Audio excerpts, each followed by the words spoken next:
Everyone, तो आज मैं आप सभी के लिए एक न्यू सीरीज लेकर आई हूँ जिसकी स्टोरी लाइन काफी ऑसम है। आई होप कि आपको ये सीरीज काफी पसंद आएगी। तो इस एपिसोड की शुरुआत में हम अपने मेन कैरेक्टर फैंग यान को देखते हैं, जो कि एक फ्लाइंग स्नेक से बचकर भाग रहा होता है। लेकिन उसे क्या पता था कि उसके सामने एक खाई आ जाएगी। तभी फैंग उसी खाई के किनारे आकर रुक जाता है और वो फ्लाइंग स्नेक भी उसके पास पहुंच जाता है, जिसे देख फैंग उस फ्लाइंग स्नेक से कहता है, मैंने तुम्हारा कौन सा खजाना ले लिया है जो तुम मेरे पीछे पड़े हो। जो सुन फ्लाइंग स्नेक घुराते हुए सीधे फैंग को खाने के लिए अटैक कर देता है। लेकिन फैंग उस फ्लाइंग स्नेक के अटैक से बचते हुए नीचे झुक जाता है, जिसकी वजह से वो स्नेक अब खाई में चला जाता है और फैंग जिस चट्टान पर खड़ा था वो भी टूट जाती है, जिसकी वजह से फैंग भी उस खाई में जा गिरता है और एक पेड़ को पकड़ वहाँ लटक जाता है। तभी उसकी नजर एक चमकती चीज पर पड़ती है जो कि उसी पहाड़ी पर थी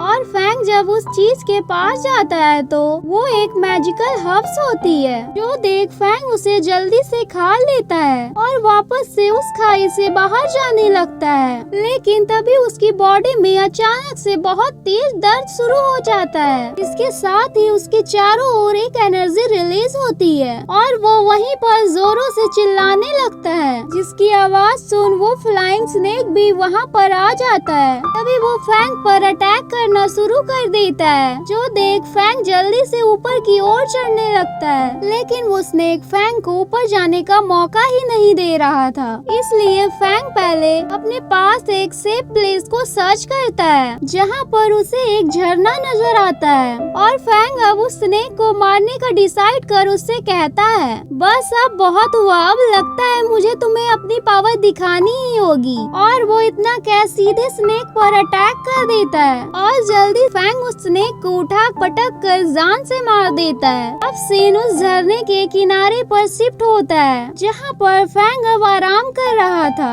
और उसके हाथों में एक जेड पेंडेंट था, जो कि उसे उस फ्लाइंग स्नेक के पेट से मिला था, जिसे देखकर फैंग कहता है, ये जेड पेंडेंट उस स्नेक के पेट में क्या कर रहा था, या तो सिर्फ एक रॉयल फैमिली के पास होता है। पर तभी वहाँ पर बीच पर बैठ दो बहन आ जाती हैं, जिन्हें देख फैंग जल्दी से चट्टान के पीछे छुप जाता है और वो दोनों बहन भी आपस में उसी फ्लाइंग स्नेक के बारे में बात कर रही थी। और तभी लिटिल सिस्टर अपनी बहन से कहती है, सिस्टर क्या मैं थोड़ी देर के लिए यहाँ पर खेल सकती हूँ? जिसके रिप्लाई में बड़ी बहन कहती है, ठीक है, लेकिन उससे पहले तुम इस एरिया को स्कैन कर लो। जो सुन लिटिल सिस्टर एक मैकेनिक रोबोट को अपने जेट पेंडेंट से बाहर निकाल लेती है और उसको इस एरिया को स्कैन करने का ऑर्डर देती है और इसके बाद वो रोबोट इस एरिया को स्कैन करने लगता है और जैसे ही वो रोबोट फैंग को स्कैन करता है तो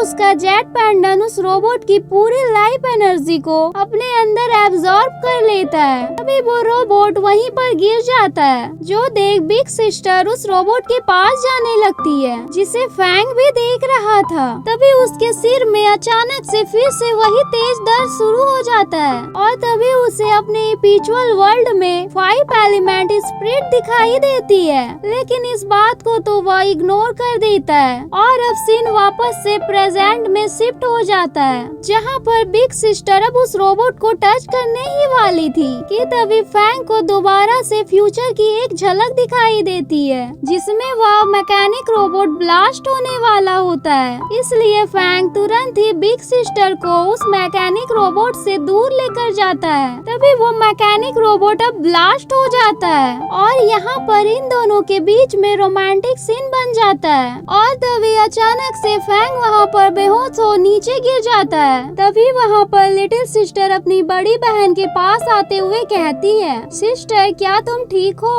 और वो फैंग पर अपनी स्वॉर्ड टानते हुए कहती है, तुम्हारी हिम्मत कैसे हुई मेरी सिस्टर को टच करने की? और वो उस पर अटैक करने ही वाली थी, लेकिन उसी वक्त हमारा एपिसोड खत्म हो जाता है। अगर आप चाहते हैं कि इस सीरीज को मैं कंटिन्यू करूं, तो कमेंट में जरूर बताना। बाय बाय और चैनल को सब्सक्राइब जरूर करना।